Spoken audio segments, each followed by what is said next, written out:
welcome to the Shema podcast series, Strive for Truth. This series is based on the teachings of Rabbi Eliyahu Dessler, one of the most profound Torah thinkers of the early 20th century. In these conversations, I'm joined by Rabbi Michael Cohen, a longtime student and teacher of his work. This is not a series about inspiration or quick takeaways. It's about clarity, learning to see reality honestly and aligning our lives with what is real. Welcome back to the Shema podcast, my friends, and another episode in the series, Strive for Truth with Rabbi Michael Cohen. Rabbi Cohen, great to be sitting back in the studio with you again, getting into one of the most pivotal chapters on loving kindness, the idea of giving and taking.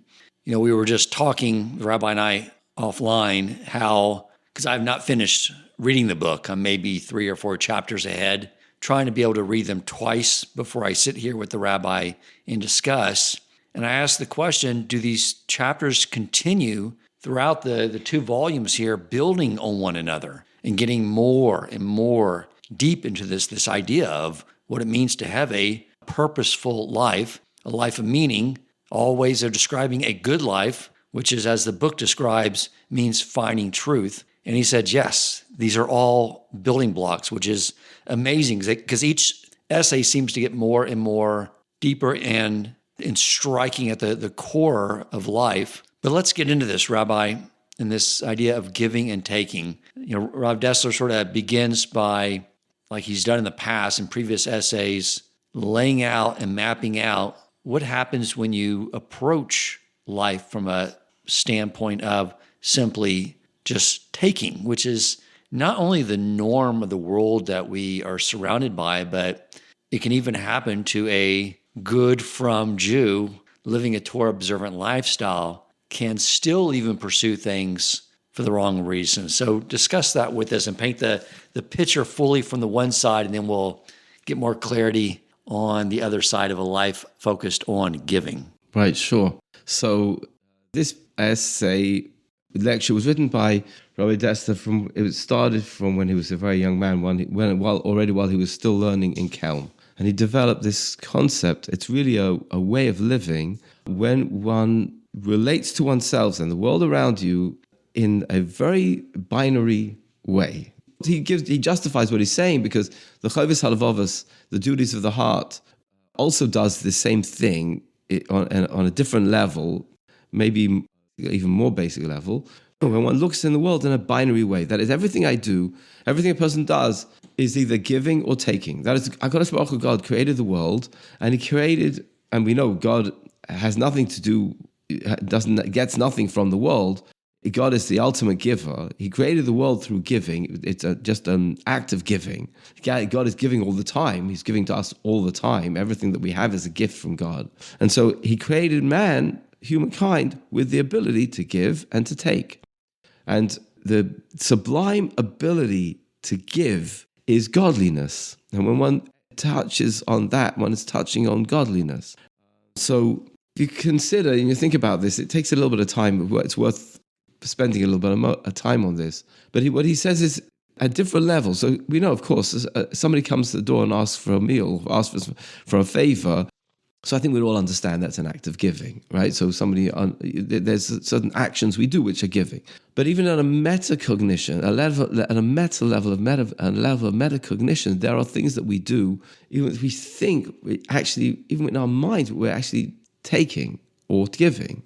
I like to give this simple example. If you go to CVS to buy milk, so when you walk into the store, there are any supermarket, milk's right at the back, and they put that at the back because they want you to walk through the aisles. And the idea is, you walk in the supermarket, you'll walk through the aisles, and you come to the back, you'll come to the milk. So they want you to walk through the aisles and see other things that you need to buy. So, okay, fine. So when you go to the supermarket and you have a choice of an aisle to go through, you could go through the first aisle that comes your way. You walk through the entrance, now go through the first aisle, get to the back, get the milk, come back to checkout and go.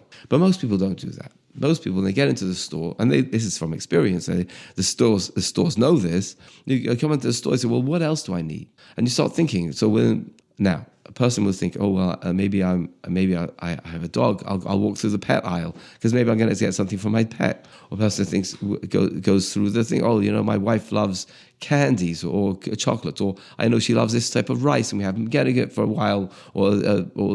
And so, what's going through one's mind when one's doing this simple act of walking to the back of the store? Are you thinking about what you can give, or are you thinking about what you can take?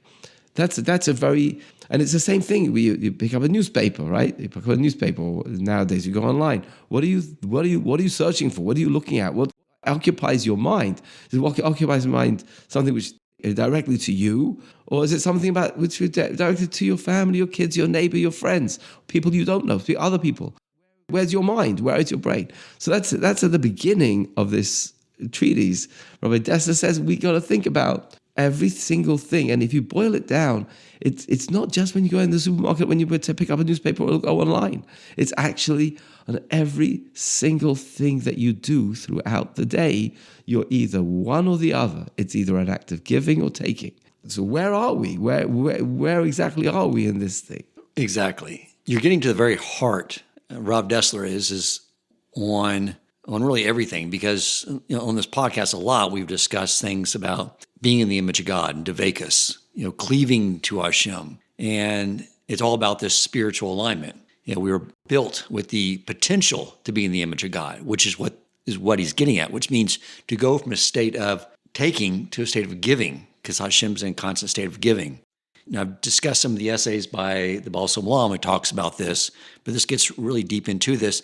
I will share, I did an episode, like my first season, where I was talking about from a book I'd read on marriage. And I was talking about how I got into it because my wife wanted me to go back to writing these nice letters to her, like when we first got married. But at the time I was like, well, that was when I didn't have any money to buy you gifts. And now I just, you have a credit card and you can go, it's easier. She's like, no, I really like the letters she used to write. And she goes, just write the things you like about me, you love about me. And so I wrote a list of the things I loved about my wife. And after studying it, I realized that everything I wrote was something that she did for me.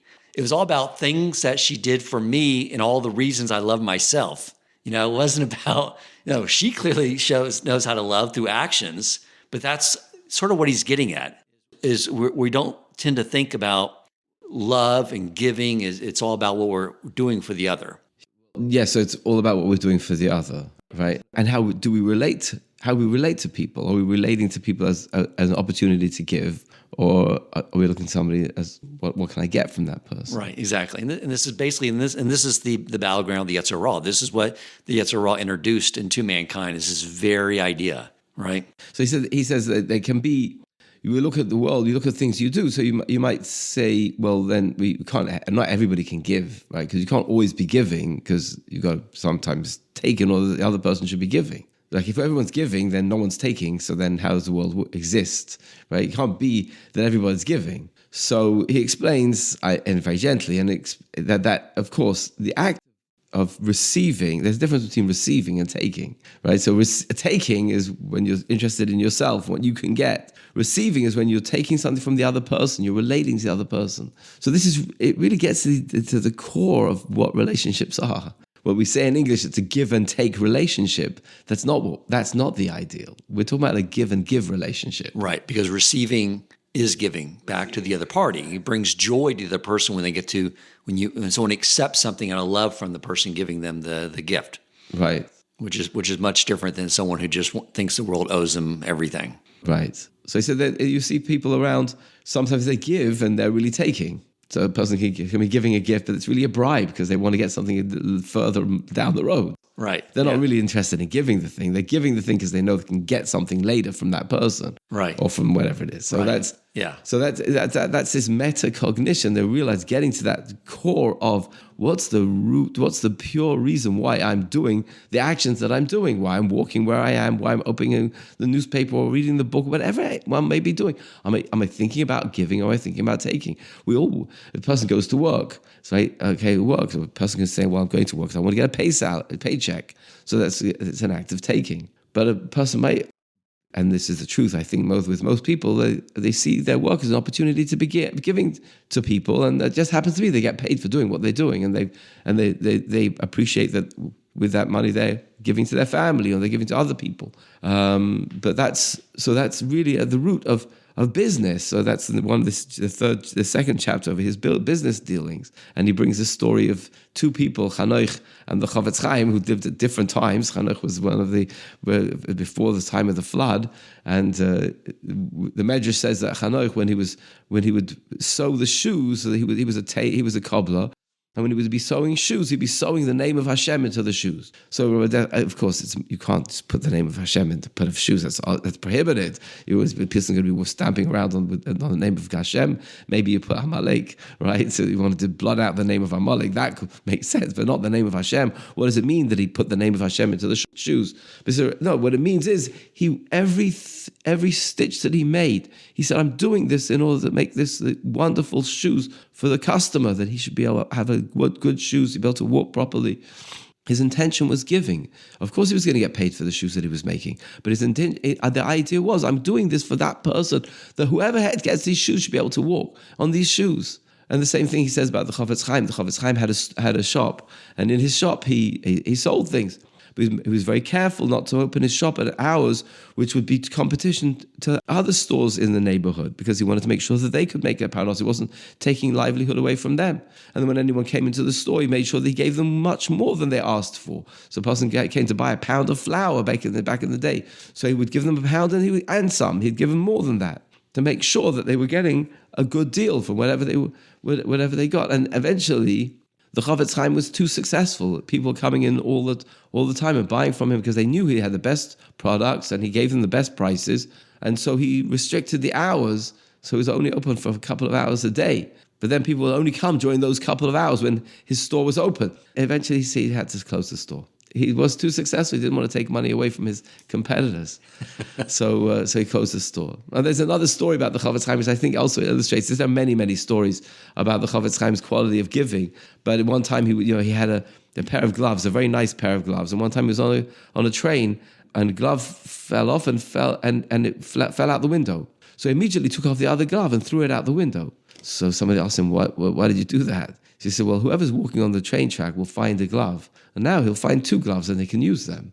The idea is constantly thinking on his mind was, what can I do for others? Right. How can I help out someone else? I think this idea, I thought about this when I was reading that part of the essay, is the idea of livelihood and the freedom, and really what we have to internalize that our livelihood actually does come from Hashem. One of the things I repeat to myself every morning, that my business and my livelihood are not the same thing. Like the effort you put in and the money that comes in are not actually tied to one another. It's an illusion. And so the reason Hashem wants us engaged in the business world is because that is how we can help people. Like Chonak making shoes, we take our work as, how can I really help someone with what I'm doing for a living, instead of thinking of the approach of, I'm doing this so I can make money. Those are two different ways of approaching the world. One's taking, one's giving. Right, exactly. And the quality of giving is is something which is innate to human, because HaKadosh Baruch Hu created us in His image. And so Rabbi goes on to say, there's no person, anybody, non-Jew, anybody, there's no one in the world who does not have that innate desire and want to give. Everyone's created in the image of God. And so you find that people want to have children, right? They want to have children, they can have someone to give to. People want to get married, they have someone to give to. People who don't want to have children, and maybe even don't want to get married, want to have a pet, and they invest their money and their love and their kindness to the pet. Or they might buy a car and they love their car, but they want to give. You find people have this desire to give. And it's a very famous idea that Rabbi Dester introduces to us over here, that the root of the word ahava, which is love, is hav, which is to give. So the root of love is giving. And then he asks the question, and that the question is, what comes first? Do you love somebody and therefore you give to them, or do you give to somebody and then you love them? Right? That's a question that people ask. Parents wonder, right? Who loves more? Does the child love the parent more than the parent loves the child? Which way does it go? And he says a beautiful story that he observed when he was a young man during this First World War, that there was a family where the father and the daughter was separated from the mother. And just before the war, the mother went out and a barricade was put over the city, and it was taken by another nation.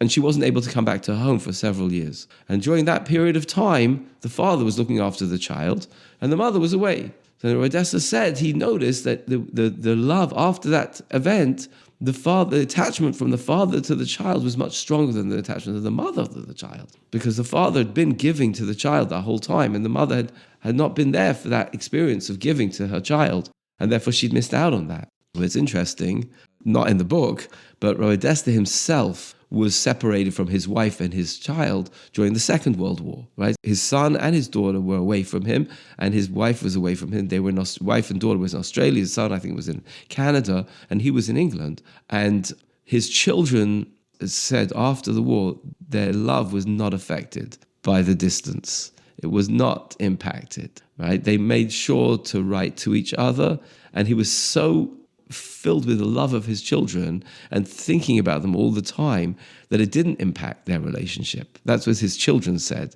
of their relationship with their father. He wasn't in fact impacted by that. And the letters that he wrote to his children are still around and actually available in print. And they're very, very, you see the love and the incredible amount of love that he had.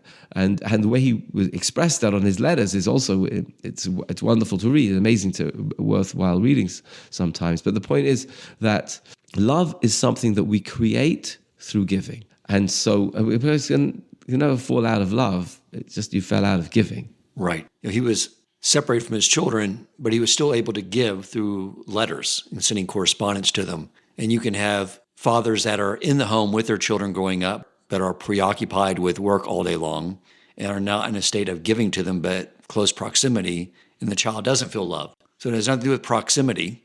It's whether or not you're doing acts of kindness for the other. Right. Just for us, that can be through acts of giving, which is really great. It can be through many different things. You can wish well for the other person. You can pray for the other person, right? So something to consider, right? You're in shul, right? We come to shul, often people come to the synagogue and there's hundreds of people, or maybe tens of people in the synagogue, and you don't know who they are. You might even feel totally disconnected from everybody else. But praying is a group sport, right? So actually you're with a lot of other people. You can actually daven for the other people in the shul. You can actually daven that their prayers should be answered. You can be thinking about them. That's what's going on over here. That's what's going on. It's a transformation. It's turning ourselves inside out from thinking about ourselves to thinking about another person. Making it an exercise, right? To see other people, to smile at them, to make sure they feel happy, make sure they feel good. And I remember Rabbi Carmel, who wrote this book, we used to say, when you walk in the street, you see another person, that's a Tselem Elokim, that's an image of Hashem, you've got to greet it. You should greet people around you. Right. They may not want, they may be busy, but it's a good thing. It's a wonderful thing. You greet them. If you mention their name, it's even better, right? You talk to somebody by their name. People, the sweetest thing a person can hear is their name. And you say their name. Even where maybe a few times a day, you'll see them a few times. Every time you see them, say their name. But that's an act of giving. And that if you're thinking about that, you're actually turning yourself inside out. You're actually changing everything you're doing. And that's how you come to love other people, but through the act of giving. And it doesn't have to be through giving them money. It just could be a greeting, a smile, a caring for another person. Rabbi Desta mentions that if a person smiles at the other person, you get them to show their teeth and smile back. It's as if you've given them milk, right? It's if you've nurtured them because they feel it. They appreciate it. And I've been on the receiving end of just on a day where things aren't going well, the nice smile, have a great day, makes a big difference. It seems like there's a point in everyone's life where we sort of master this skill, but it gets lost. And he discusses this. It's about when we meet our spouse, that, newlyweds, when you first start dating, the feeling you have for one another, the love. And then over time, I have lots of people have told me this. Why are you getting divorced? We fell out of love. We're just not in love anymore. What changed? And that's what Rob Dessler sort of pinpoints here is, you didn't fall out of love. You fell out of giving to the other person. Right. And so unfortunately, it can be that people go into a marriage and they're thinking about it's really about what they can get or how they can be efficient together, right? But that's not what it is. A marriage is an opportunity to be able to give to somebody who's on your same level. There's a giving to a child, right? So the child needs something. The child doesn't have something. So you're going to give to them. So that's not really the best type of giving. If you think about it, when Adam HaRishon, Adam was in the Garden of Eden, so Hashem said at one certain stage, one point, he says, Lo tov eot Adam levado. It's not good that a man is alone. Let's make for him a helpmate. So if you look there, you'll see that the next thing that happens, you'd expect the next thing to happen was, okay, and God put a man to sleep and took his half of him and made woman. That's not what happens. The next thing that happens is he takes him around our garden and Adam gives a name to each one of the animals. So why? Adam had to realize that you can give. Listen, we're told Adam was able to have children before Chava. That is, HaKadosh Baruch Hu created Adam that he could procreate. The Ramban, Nachmanides, says he was du partzufim, he had two faces. He had two sides to him. He could procreate. He could have a child. But that wouldn't have been a helpmate. That wouldn't have been a partner. Why? Because he would have been giving to somebody who's below him. He could give to all the animals. He went all around, Hashem took him around all the animals. Adam named all the animals. But he saw each one and how each one was not Adam. They were not on his level. They were animals. And so he could give to them, as we find Noah takes all the animals into the ark and provides for all the animals. He could give to everybody, but that's not the same giving, because they're giving to somebody who needs you, who lacks you, who lacks what you have, and you're giving them. But here, Hashem said, no, we're going to have two parts. We're going to take you and make you in half. So as the Gemara tells us, right, God didn't take Chava from Adam's feet, because then Adam would lord over her. God didn't take Chava from Adam's head, because then she would lord over him. But HaKadosh Baruch Hu took it from his middle. Why? Because they are equals. Equal but different. There's the same and different. And HaKadosh Baruch Hu put Adam in a situation where he could give to somebody on his own level, somebody who maybe doesn't need what he's giving, but he can still give to them. And Chava too can give to Adam, maybe not what he needs, but she can give to him just for the sake of giving. And that's a relationship where there can be pure giving. So in that relationship, the Rabbi Dessler points out, and it's very important, and people don't get this, even from reading Rabbi Dessler, marriage is 100% and 100%. Each one is giving 100% to the marriage, not expecting anything in return. Because the moment it becomes 80-20, then it's a taking relationship. There's an element of taking in that relationship. And that's a danger for that relationship. When a person walks into a relationship 100%, I'm giving 100%, that's a marriage that can blossom. Even in the area of learning Torah, or just learning overall, interesting idea that Rabbi Nagel pointed out to me early on was that the difference between secular wisdom and Torah wisdom is secular wisdom. People go to college, they learn sciences and math and business and finance and all these things because they want to expand themselves and control the world around them. It's acquiring knowledge in order to be more productive at taking. Versus Torah, the goal is, as Rav Dessler's talked about in the previous essays, is the ultimate goal is to Torah humbles us, makes us feel smaller, and that the goal of Torah learning is to do it lishma, to do it for the sake of heaven, right? So Torah wisdom makes us smaller, makes us more humble, makes us prerequisites for giving, and secular wisdom is there to expand us and really sort of lends to taking. However, I think both can be used the way we learn, the way we can go out and acquire knowledge of finance and math and things like that to make a living. But if we do it so we can give to other people, that's in line with what Rob Dessler is talking about. Yeah. But as you mentioned, right, is this step of ambition, right? So a person wants to learn, go to college, wants to become an accountant, a lawyer, a doctor, whatever it may be. So there's this idea of ambition. And in the world we live, ambition is really held to be a high value, right? A person of high quality, he's an ambitious person. We say, oh, that's a great guy. He's very ambitious. He's got a lot of drive. He's driven. He wants.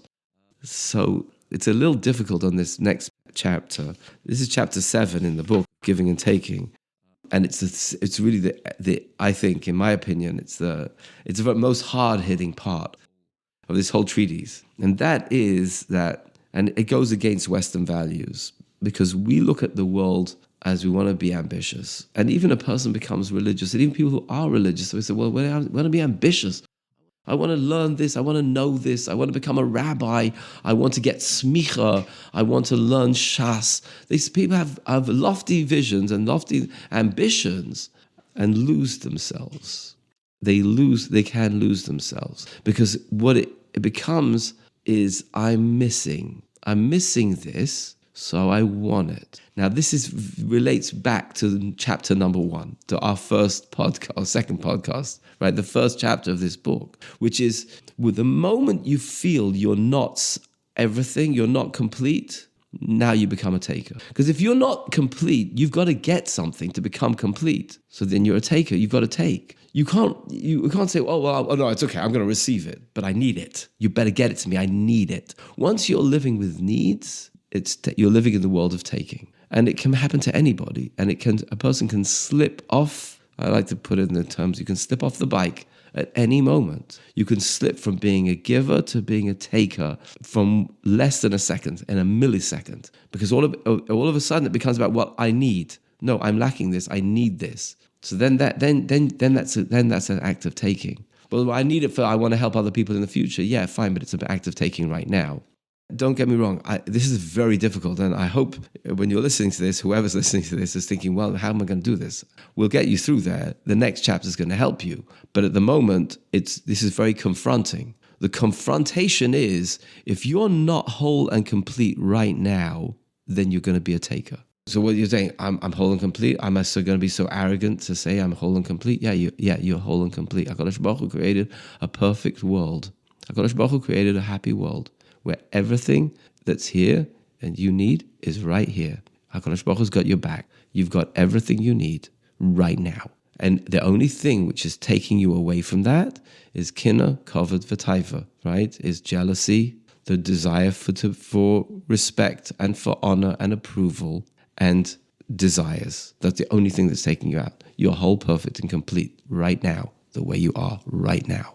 But then where can I grow? You can grow into the next second, but right now, you're whole, perfect, and complete. And part of your being whole, perfect, and complete is that you appreciate knowledge, or you appreciate Torah, and you want to learn.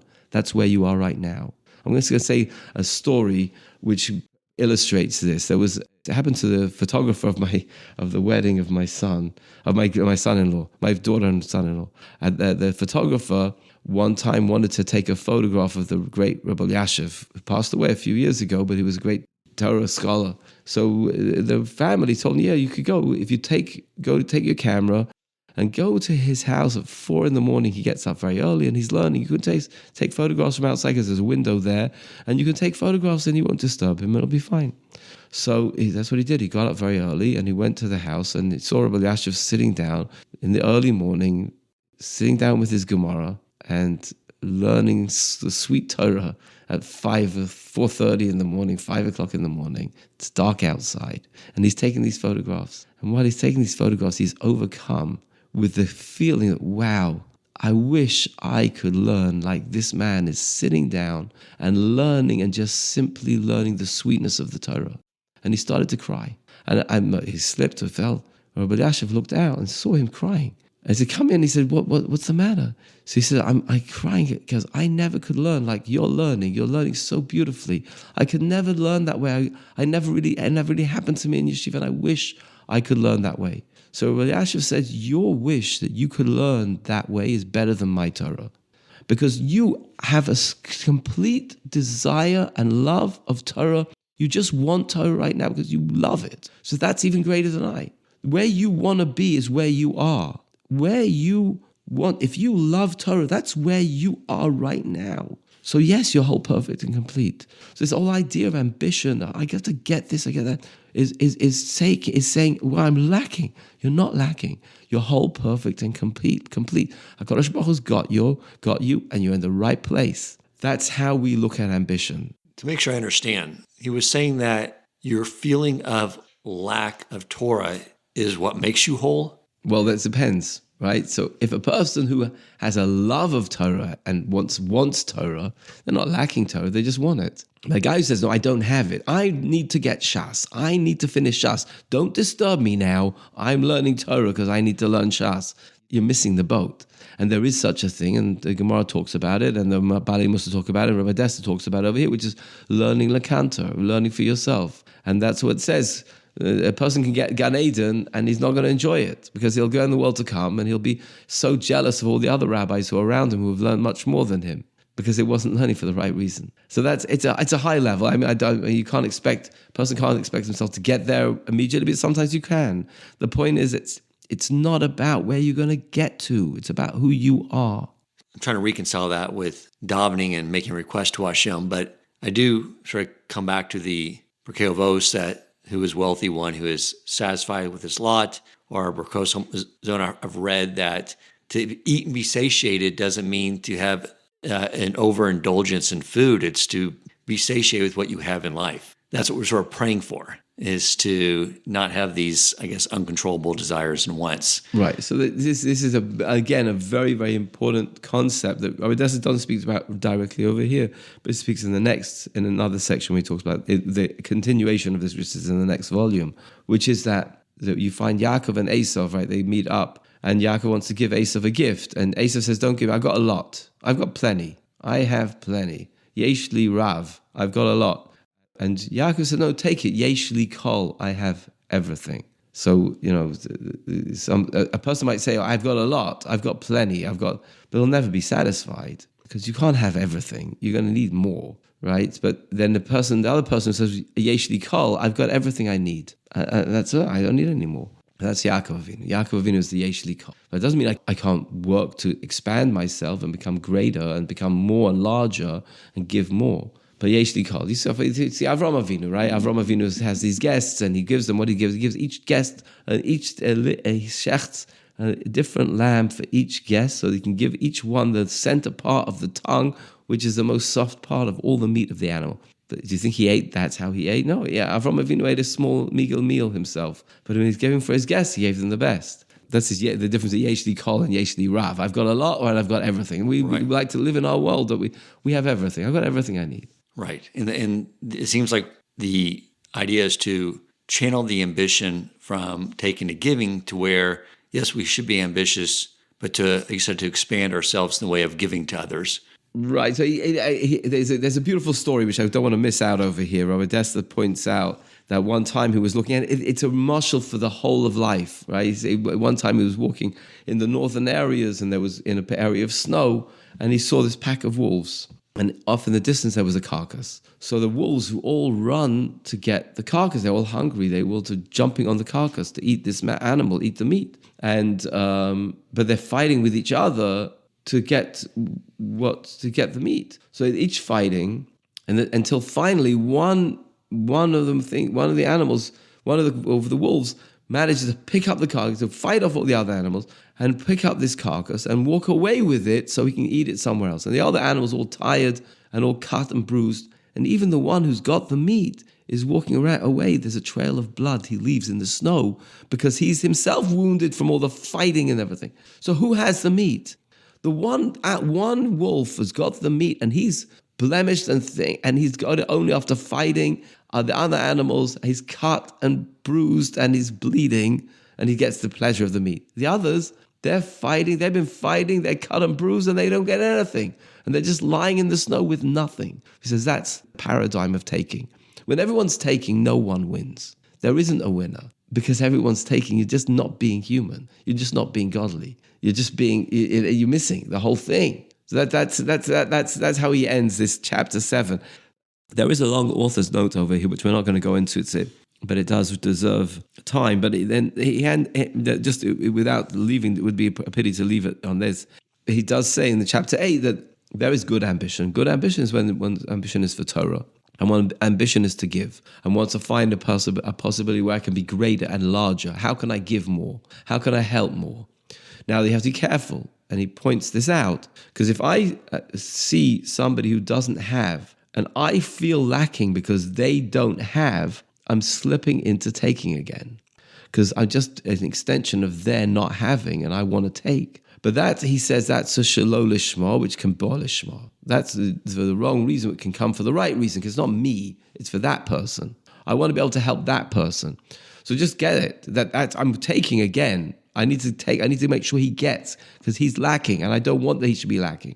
And it's true, his lacking is my ruchnius, that's true, but it's still a shalol lishma at a certain level, because it's based on lack. And when you're based on lack, it means it's a need. And once it's a need, it's a take. So but you can get that. That's okay. He says that's okay. Work through that. That person needs something. Okay, let me get it to them. Let me fulfill what they need. And that's a way to work on the quality of giving.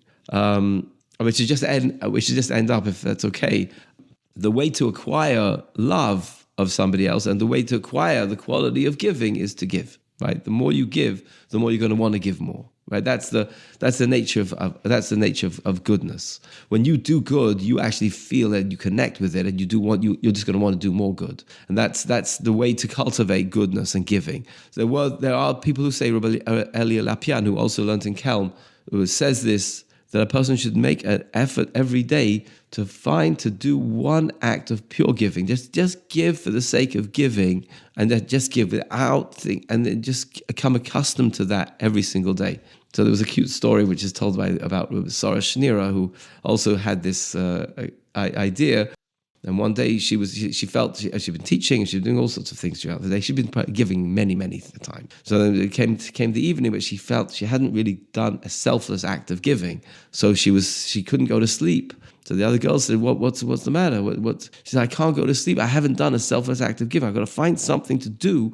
I can't go to sleep." So one of the girls said to her, this is a seminary, the girl said to her, "When you go to sleep, that's itself a giving, because you'll be able to give so much better tomorrow." That there is truth in that, right? So there's a point at which you're just giving to yourself in order to be able to give to others, because you are a machine to give others. You're a mechanism, for a pipe for God to give to the rest of the world, to give to others. So when you come to that level, so then going to sleep is itself an act of giving. Beautiful. It's this whole idea of being what the forefathers brought in the world, being a chariot, a Merkava, is Hashem just wants to give. And how does he give? Well, through us. He's relying on us to be an extension to him in this world to fulfill his will, which is to give to others, which is a very incredible, beautiful idea. So simple, but yet gets so complex, I guess, because we got the calling from the Yetzer Hara and the body and everything else that's wanting to pull us into a state of taking and selfishness. But it sounds like what he's saying is the way to acquire it is just through constant training, right, building the habit. So he does address that in that 8th chapter. He says, "B'chol levavecha," with all your heart, with your Yetzer Hara and your Yetzer Tov. That is, there is a place for your Yetzer Hara here, for you to say, "It bothers me that guy doesn't have. So I want that he should have." Right? It's a want, right? It's a lacking. I'm lacking that he's lacking. But that's okay, because through that you can come to give. Amazing. And this will continue next week. Thank you, Rabbi. Great. Thank you so much. Thank you for listening. And if you enjoyed the episode and found it meaningful, please take a moment to rate, review, and share the podcast.